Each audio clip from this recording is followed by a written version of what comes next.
നീ ചെയ്തോണ്ട്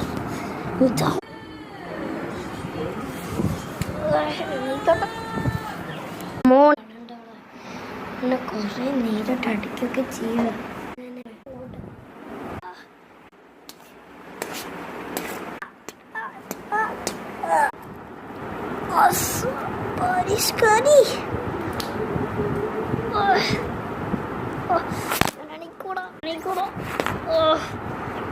നല്ല വേദനയുണ്ടടാ.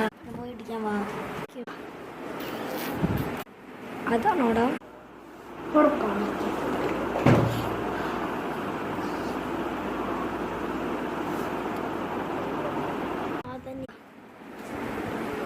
എക്സ്ക്യൂസ് മീ, എന്തിനാണ് തല്ലിയ? എൻ്റെ ബ്രദറിനെ തല്ലിയ സീക്രട്ട് നീ സൂക്ഷിച്ചോ.